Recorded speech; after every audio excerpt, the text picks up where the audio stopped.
take heed to the word of God, because if we walk in the flesh, we're walking in condemnation. No man, when he had lighted a candle, put it in a secret place, neither under a bushel, but on a candlestick, that they which come in may see the light. The light of the body is the eye. Therefore, when thine eye is single, thy whole body also is full of light. But when thine eye is evil, thy whole body is full of darkness. So when we walk in the works of the flesh, we are walking in darkness, and the whole body is full of darkness. But when we walk in the light, as he is in the light, our whole body is full of light. So may God help us to walk in the light, doing that which is right in the sight of God. For the fear of God is the beginning of wisdom. When we fear the Lord and have respect unto him, we will not walk in the works of the flesh. Take heed, therefore, that the light which is in thee be not darkness. So be careful. We must be careful that we don't allow the light of God, the life that we live, to turn to become darkness.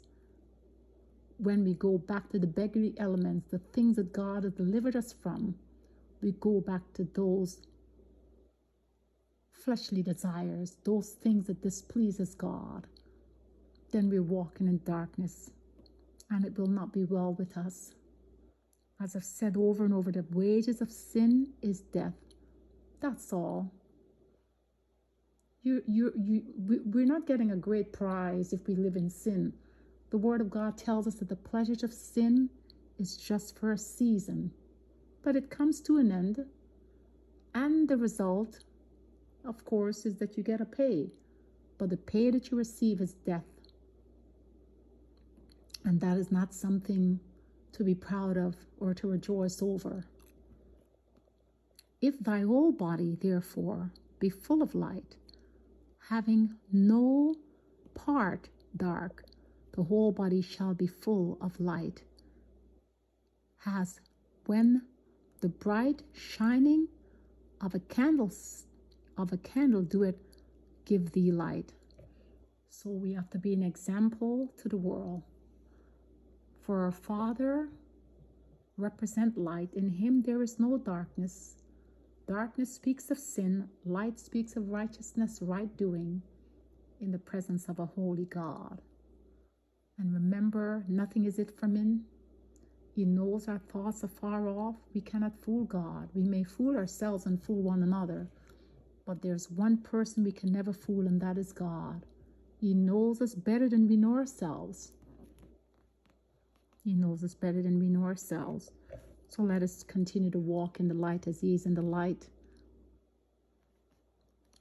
I pray that those who have not surrendered their lives to Jesus, that the word of God, as the word of God goes forth, that the word of God will touch your heart, and that you surrender your life to Jesus Christ, because he is the answer. He is the only answer. I'm come that you might have life and have it more abundantly. Verses 37 to 54. Jesus denounces the Pharisees. Oftentimes Jesus speak out against this religious sect because they were just hypocrites. Their lives were not an example. Basically, they preach what they did not practice. They make up their own traditions and forsake the word of God. And Jesus spoke out against this religious sect. I'll just read a part of it. Jesus announces the Pharisees. And as he spake, a certain Pharisee besought him to dine with him. And he went in and sat down to meat. So Jesus went in to have dinner with the Pharisee. And when the Pharisee saw it, he marveled that he did not first wash before dinner. Their custom, of course, you must wash your hands before you eat. But Jesus defied that.